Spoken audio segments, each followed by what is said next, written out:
Anong gusto mo sabihin ay sa mga taong tamad? Kanila, payo lang. Kahit payuan mo, maan pa rin. Tamad pa rin. Ito nga ang takbuhan ng Mga tamad. oo, mga gulay. Diyos ko, Binibigyan mo naman ay. binibigyan ko kasi parang Naawa po kayo sa mga tamad. naawa ka sa mga tamad. Sabi ko, hindi na kayo maghihirap na.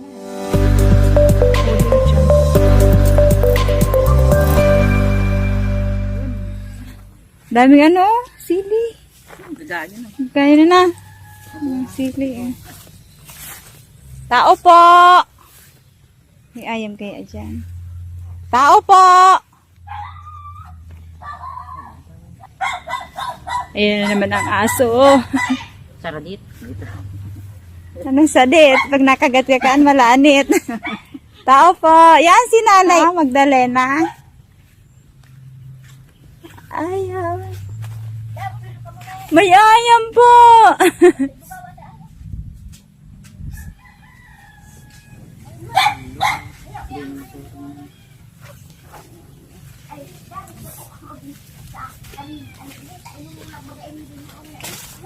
Nagpapaayos ka ba ganay kang harong mo? Ay.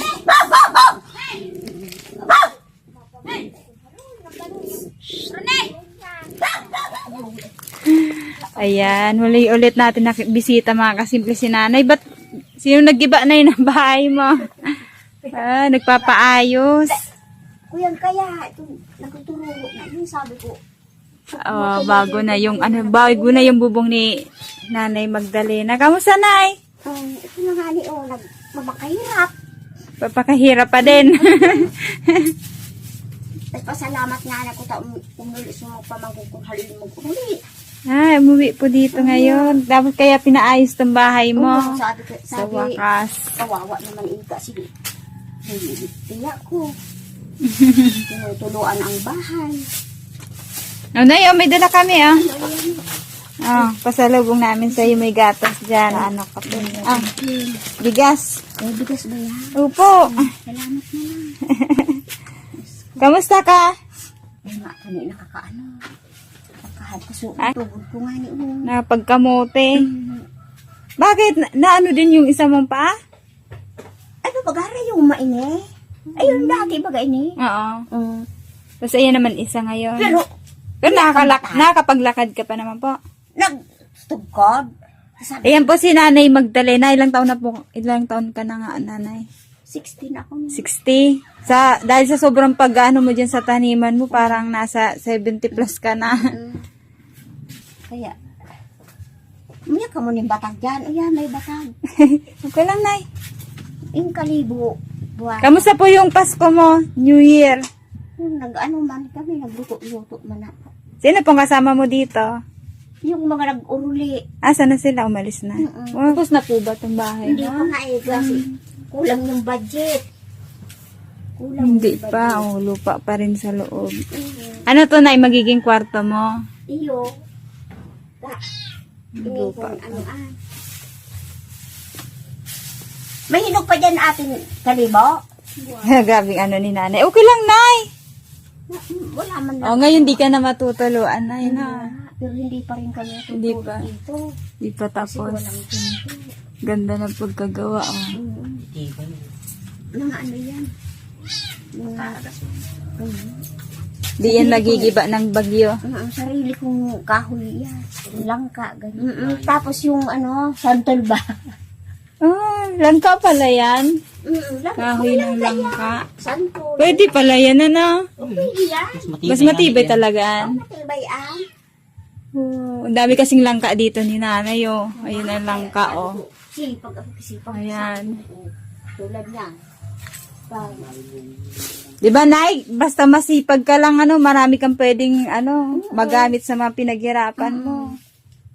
Yung Hindi nawawala ng pagkain si Nanay kasi may kamote, kamote, may saging. Kaya hindi naman ako nawawalaan. Kahit kamote, saging. Pag walang bigas, kamote. Saging.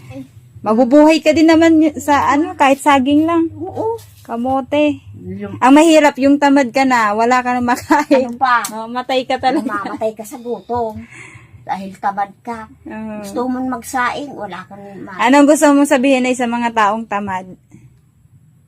parang naaano ako, yung ano ba? Yung ano mo lang sa kanila, payo lang.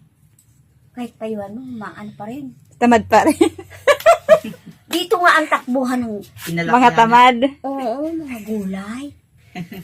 Diyos ko po, sabi ko.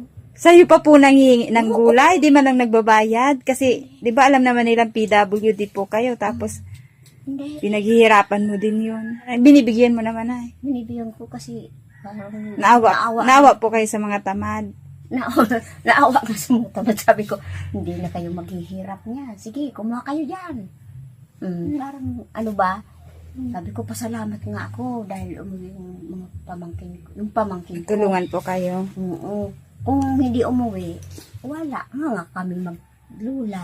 Mga nakabalot na pati ang mga damit ni Noon. Walang malagyan, di ba? No? Parang aalis na eh. Sabi nga nung pinsan ko dyan, yung dyaa. Oo. Sabi, wala pa ba yung ano ba yun? Bus? Sabi Kasi, ko, wala pa. yun nga yung pati kang pamangkin ni Nanay Magdalena. Mas makayan si Ilang Ina. taon na po yan? 15? 15. 15 ba yan? 15 pa lang. 15 ka. Ay, magsi- ay, malapit na mag ano, di ba? Tingnan mo. Ayan si Nanay. Oh. Alam naman namin ay nag-aayos kayo ng bahay.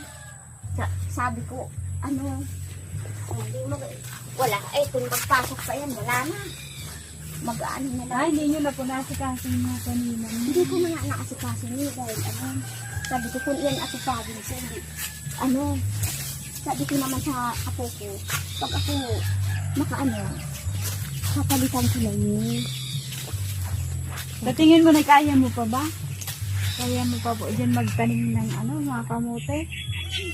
Kaya kung tagaan ko, wala naman Hindi ko, wala Kasi baka lalong lumala yung mo pa.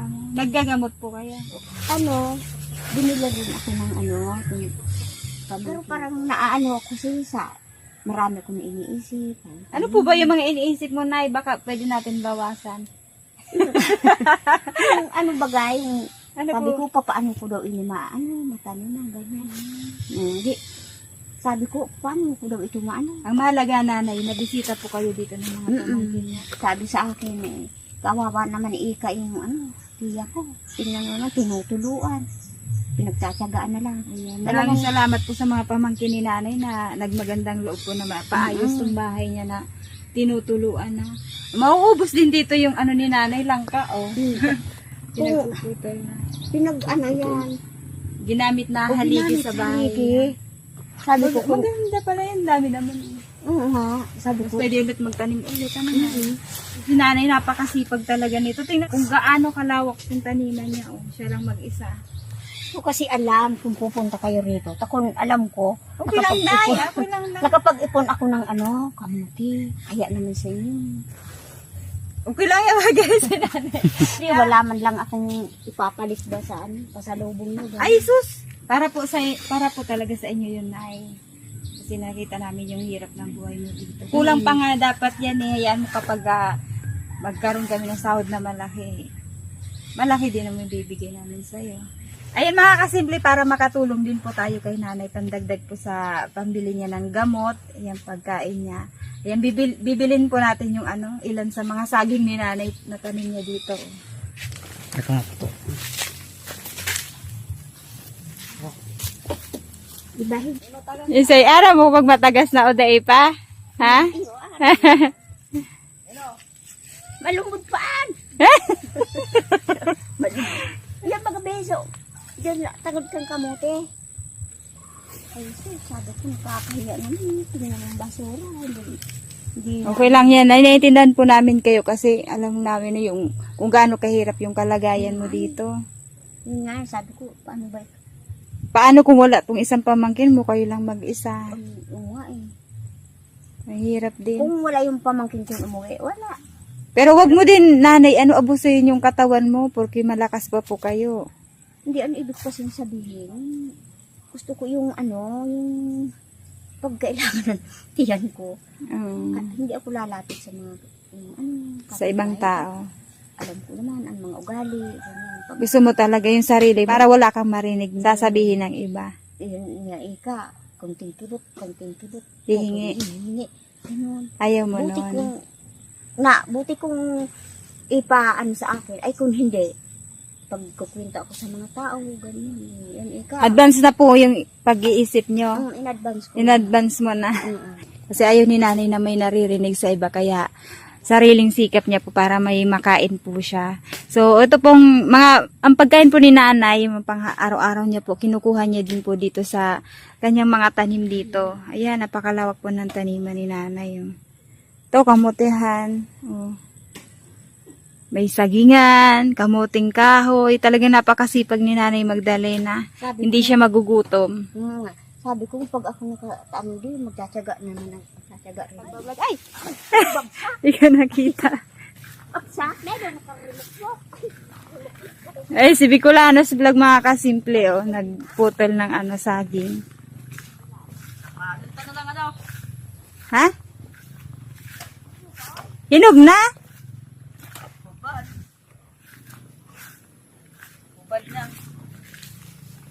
Wow. Maliliit lang na Hubal, hindi ganyan talaga kulay niya, hindi pa yan. Parang baby pa, no? Parang baby pa. Kulay niya lang yan. Pwede na. Tibay ni Bicolanos vlog manguha ng saging. Sanay sa bukid. Magkano yan, Nay? Regalo ko man. Ito may ano pa naman, may buo. Ito malapit bang mahinog?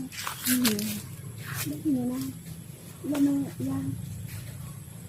Eh, namimili tayo dito kay nanay ng Nay, baka may langka pa kayo dyan, Nay. Bibilan na namin. Ayan, oh. Ang dami kasing bunga mga kasimple ng mga saging ni nanay. Ito, may panibago na naman, oh. Sa bukid kapag masipag ka. Oh, yung mga tanim ni nanay, yung napapakinabangan niya na. Yung kamote pa, yan hindi lang makapagkamote si nanay kasi mahirap yung kalagayan niya, masakit yung tuhod.